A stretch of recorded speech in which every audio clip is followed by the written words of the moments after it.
इथं आपल्या पाण्याला उकळी आली आहे, त्यामध्ये अगदी थोडंसं मीठ टाकून घेऊ. इथं मी धुवून घेतलाय पालक, तो पालक टाकून घेऊ आणि इथं आपण पालक शिजवून घेऊया.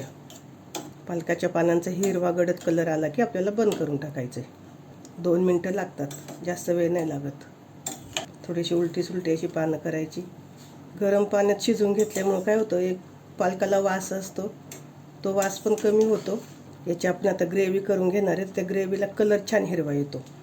इथं आपल्या पालकचा कलर छान आला आहे.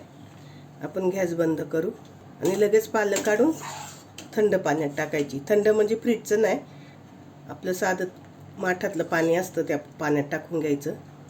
तर मी पाणी घेतले, पाण्यात टाकून घेतली.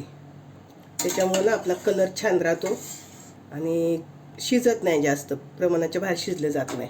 आता हे मी मिक्सरला बारीक करताना तुम्हाला दाखवते. इथं आपण मिक्सरचं भांडं घेतले, त्यामध्ये उकडलेला पालक, लसूण, मिरच्या, थोडंसं जिरं. आता हे सगळं आपण मिक्सरला बारीक करून घेणार आहे. बारीक केलेला मिक्सरला पालक आहे. चला आता आपण पीठ मळून घेऊ. इथं आपण गव्हाचं पीठ घेतलं 1 वाटीभर. पाव वाटी बेसन टाकणार आहे, थोडासा ओवा टाकणार आहे, हिंग, मीठ, खसखस टाकणार आहे. थोडीशी खसखस नसेल तुम्हाला टाकायची तर तीळ टाकले तरी चालेल. कोथिंबीरची तर फक्त पानं घेतल्यात, देठ घेऊ नका. आणि तयार केलेली पालकाची पेस्ट. आता हे सगळं आपण मिक्स करून एक गोळा तयार करून घेऊ. आपण पुऱ्यांना पीठ मळतो त्याप्रमाणे पीठ मळून घ्यायचं आहे. इथं पीठ आपलं मळून झालं आहे. या पद्धतीनं घट्ट मळे आपण. त्याच्यावर झाकण ठेवू आणि 5 मिनिटासाठी असं साईडला ठेवून देऊ.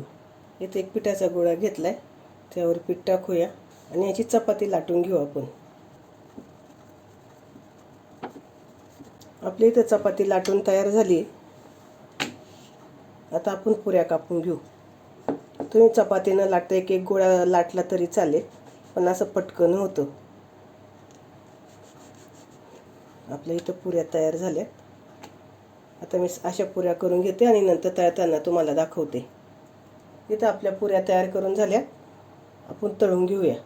तेल तापले, तेलामध्ये पुरे सोडून घेऊ आणि पुरीला असं दाबायचं, हलक्या हाताने दाबायचं, म्हणजे पुरी छान फुगते आपली.